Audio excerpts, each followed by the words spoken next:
Selamat datang kembali di mata kuliah penganggaran bisnis. Di pertemuan sebelumnya, kita sudah membahas mengenai beberapa materi terkait dengan bagaimana anggaran itu penting untuk bisnis dan juga bagaimana menyusun master budgeting dalam sebuah bisnis. Nah, pada pertemuan kali ini kita akan membahas topik selanjutnya, yaitu mengenai anggaran biaya tenaga kerja langsung. Langsung saja ke materi kita hari ini ya. Baik, sebelum kita berjalan lebih jauh untuk materi hari ini, mari kita ulas terlebih dahulu apa yang sudah kita pelajari pada pertemuan sebelumnya. Mengingatkan teman-teman semuanya bahwa di pertemuan sebelumnya kita sudah mempelajari mengenai tujuan penganggaran, kemudian menyusun rencana penjualan dan juga anggaran penjualan, menyusun anggaran produksi, serta menyusun anggaran bahan baku.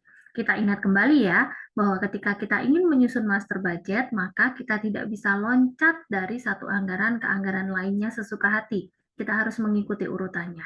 Bagaimana urutannya? Urutannya adalah dimulai dari anggaran penjualan, kemudian dari anggaran penjualan kita melalui proses anggaran produksi, anggaran bahan baku, dan selanjutnya kita melangkah ke topik hari ini, yaitu mengenai penyusunan anggaran tenaga kerja.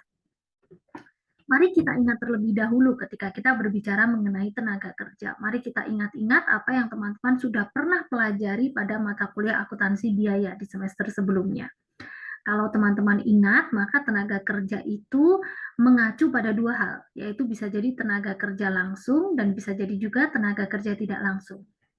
Ketika kita berbicara tentang tenaga kerja langsung, maka kita berbicara tentang mereka-mereka yang terlibat secara langsung dalam proses produksi. Dan nantinya kita akan mencatat pembiayaan tersebut, ya, biaya yang terjadi tersebut, yaitu upah terhadap tenaga kerja itu sebagai direct cost.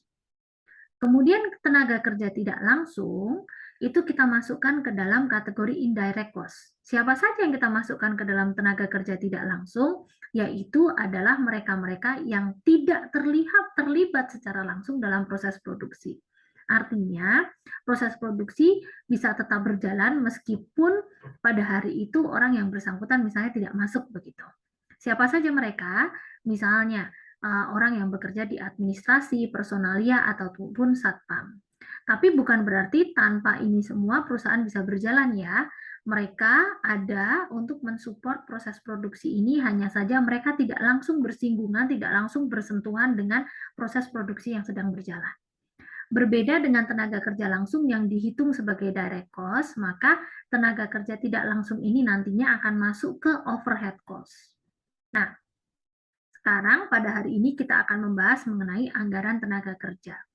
Ketika kita membahas tentang anggaran tenaga kerja, maka kita berbicara mengenai menyusun rencana biaya untuk taksiran pembayaran tenaga kerja yang dibutuhkan dalam proses memproduksi sebuah produk yang tadinya sudah kita rencanakan untuk dilaksanakan.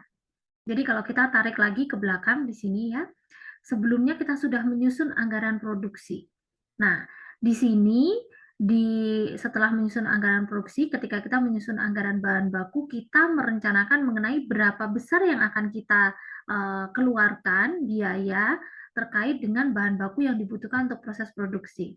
Nah, pada hari ini yang kita pelajari adalah anggaran tenaga kerja, maka yang kita pelajari adalah mengenai berapa biaya tenaga kerja yang perlu dikeluarkan untuk melaksanakan proses produksi atas rencana yang sudah kita susun di sini. Nah, yang perlu menjadi catatan penting, tadi tenaga kerja terdiri dari tenaga kerja langsung dan tenaga kerja tidak langsung.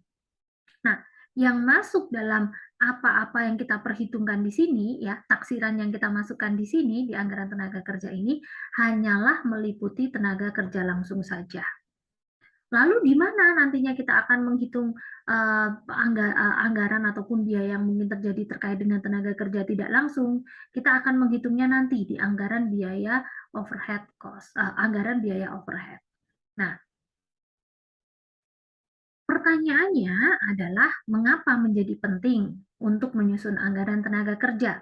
Ada beberapa alasan. Alasan yang pertama adalah dengan adanya anggaran tenaga kerja ini, manajer lini akan memiliki pedoman untuk mendorong efektivitas buruh untuk mencapai sasaran kerja. Sasaran kerja yang dimaksud bisa jadi adalah total tingkat produksi yang ingin dicapai. Kemudian mendorong efektivitas, bagaimana ini bisa terjadi, yaitu dengan membandingkan apa yang sudah dilakukan buruh pada saat bekerja ya dengan anggaran yang sudah ditetapkan. Apakah sudah sesuai atau mungkin kurang atau mungkin malah melebihi.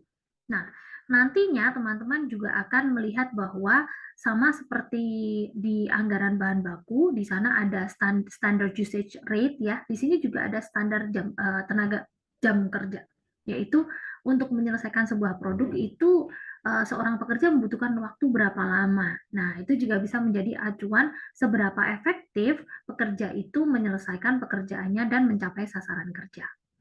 Yang kedua, mengapa menyusun anggaran tenaga kerja itu penting adalah anggaran ini nanti akan menjadi alat ukur efisiensi kerja. Jadi saya sampaikan sebelumnya untuk mengetahui apakah pekerja ini sudah bekerja dengan baik atau belum, kita bisa membandingkan ya. Jadi kita bisa menganalisa penyimpangan tarif upah dan jam kerja yang terjadi. Misalnya, ternyata tarif upah kita itu sama seperti UMR karena kita tidak ingin menyalahi aturan membayar di bawah UMR begitu ya. Tapi kita bisa menekan biaya tenaga kerja itu tadi dari mana? Dari efektivitas jam kerja yang sebenarnya di perusahaan lain menggunakan standar 5 jam, kita bisa 4 jam, mungkin karena pekerjaan lebih terampil dan sebagainya. Nah, yang ketiga, mengapa kita menyusun anggaran tenaga kerja adalah kita nantinya akan memiliki sarana untuk memperkirakan sebenarnya harga pokok produksi ini berapa. Jadi dengan adanya perkiraan dari anggaran biaya bahan baku ditambah dengan anggaran tenaga kerja dan nantinya dengan overhead, nanti kita bisa menentukan, oh produk yang akan saya produksi ini nantinya totalnya harga pokok produksinya sekian. Sehingga kita bisa menentukan kira-kira harga yang pantas untuk dilekatkan pada produk tersebut supaya dapat menghasilkan keuntungan buat kita itu harus seberapa besar. Nah, sebelum kita mulai menyusun anggaran tenaga kerja, kita pertama kali harus juga berpikir mengenai faktor-faktor apa saja yang mempengaruhi anggaran tersebut. Yang pertama, faktor yang mempengaruhi adalah besarnya target penjualan dan volume produksi. Semakin besar target penjualannya, maka semakin besar juga volume produksinya, otomatis biaya tenaga kerja yang akan muncul mungkin akan lebih besar. Yang kedua adalah terkait dengan penerapan teknologi dan kebijakan produksi. Apa itu yang dimaksud dengan kebijakan produksi? Yaitu antara apakah perusahaan itu menggunakan padat karya, artinya dia menggunakan lebih banyak tenaga kerja dengan lebih sedikit modal yang diterapkan untuk teknologi gitu. Jadi misalnya kalau kita melihat di pabrik rokok itu yang melinting rokoknya adalah pekerjanya bukan mesin. Nah, itu yang kita sebut sebagai padat karya. Atau perusahaan tersebut menggunakan padat modal. Jadi dia menginvestasikan lebih banyak uangnya untuk teknologi sehingga dia membeli mesin untuk melinting rokok-rokok itu dan packing rokoknya sehingga dia membutuhkan lebih sedikit tenaga kerja begitu. Nah, ini akan mempengaruhi. Ketika sebuah perusahaan itu memutuskan untuk kebijakan produksinya menggunakan padat karya, otomatis biaya untuk tenaga kerjanya juga akan lebih tinggi dibandingkan dengan mereka yang memutuskan untuk padat modal dan menggunakan lebih banyak teknologi di proses produksinya. Nah, faktor ketiga yang berpengaruh adalah standar waktu kerja. Nah, ini sama dengan standard usage rate ketika kita membahas anggaran bahan baku ya, yaitu terkait standar waktu yang dibutuhkan oleh pekerja untuk menyelesaikan unit tertentu begitu. Misalnya produknya X, berapa sih yang dibutuhkan oleh seorang pekerja untuk menyelesaikan satu unit X itu tadi. Nah, dan yang terakhir adalah sistem pengupahan. Ini berbicara tentang kita membayarnya sebulan sekali, 1 minggu sekali, per hari, per jam, kemudian tarif yang kita kenakan atas setiap jam kerja itu berapa.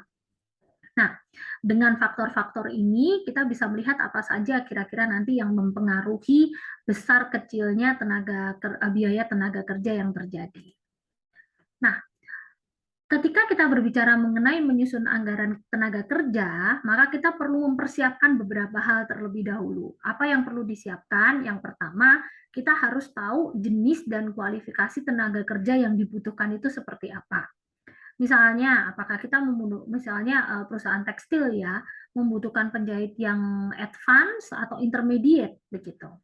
Kemudian mungkin untuk pemotongan tidak membutuhkan penjahit yang advance, tapi level intermediate saja cukup. Tapi untuk penyelesaian membutuhkan yang advance dan sebagainya. Kemudian jumlahnya untuk masing-masing divisi itu tadi membutuhkan tenaga kerja berapa banyak, itu juga perlu diketahui. Dan yang terakhir adalah bagian-bagian yang membutuhkan. Misalnya ada bagian pemotongan, ada bagian menjahit, kemudian packing, dan sebagainya, dan sebagainya. Itu masing-masing membutuhkan tenaga kerja yang kualifikasinya seperti apa, dan juga jumlahnya berapa, itu perlu terlebih dahulu disusun sebelum kita mulai menyusun anggaran tenaga kerja. Nah, informasi ini kalau digabungkan itu bisa membentuk apa yang kita sering sebut sebagai Manning Table. Jadi Manning Table ini provide information kepada kita mengenai seluk-beluk tenaga kerja yang dibutuhkan untuk tiap divisi berikut dengan kualifikasinya dan juga jumlahnya itu berapa.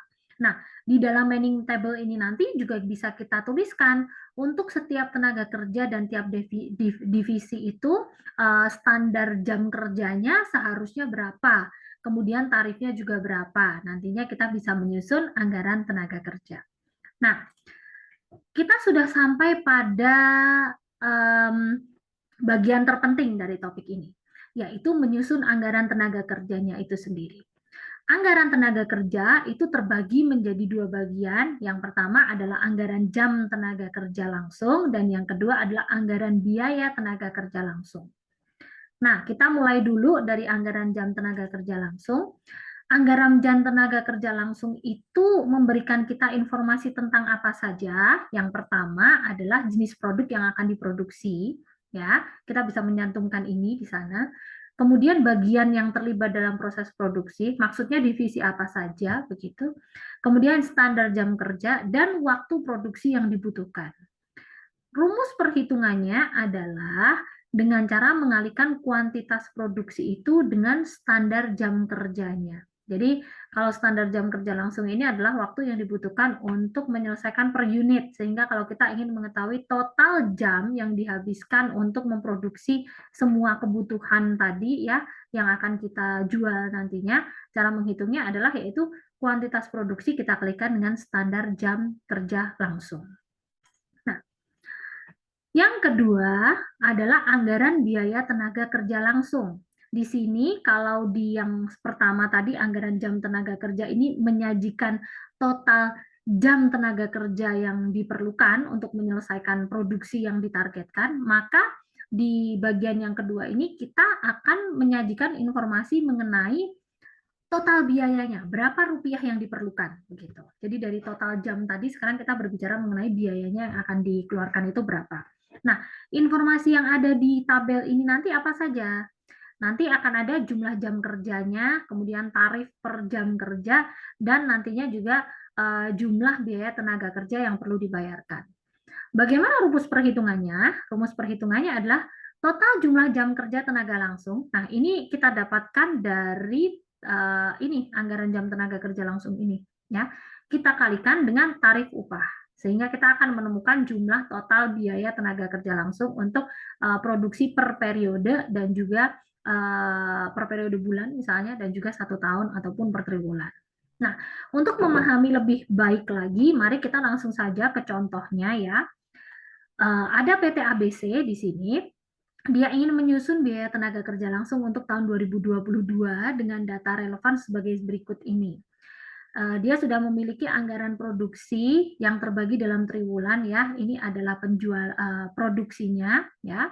Kemudian proses produksi ini dibagi menjadi dua departemen, yaitu pemotongan dan penyelesaian. Adapun untuk standar JKN pemotongan adalah 1,5 dan penyelesaian adalah 2, dan inilah tarifnya untuk masing-masing departemen. Nah, langsung saja anggaran jam tenaga kerja langsung. Di sini kita ingin mengetahui sebenarnya berapa jumlah total jam tenaga kerja yang diperlukan untuk menyelesaikan produksinya. Maka kita tinggal tuliskan saja jumlah produksi ini di sini ya, dan kita kalikan dengan standar jam kerja langsung.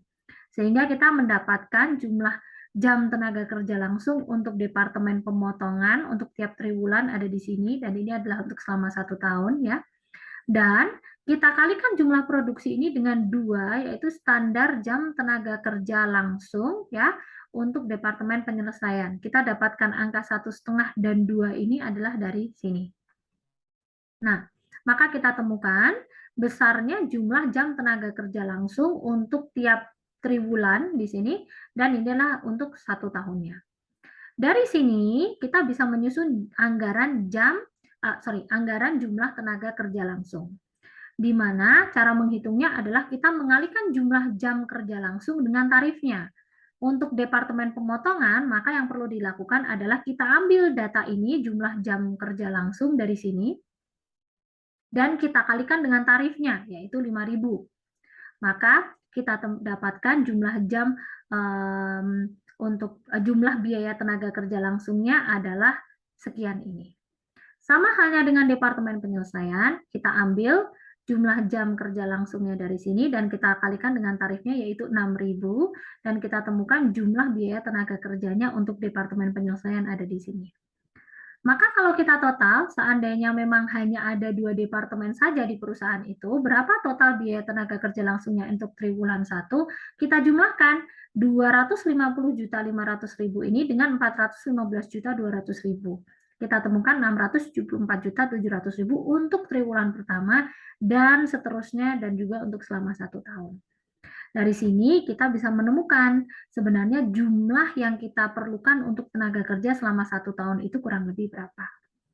Baik, di sini adalah akhir dari pembahasan mengenai anggaran jam tenaga kerja langsung. Dalam materi ini, kita membahas mengenai bagaimana memperkirakan total jumlah jam tenaga kerja langsung yang diperlukan untuk memproduksi dan juga total biaya tenaga kerja langsung yang diperlukan selama periode yang bersangkutan.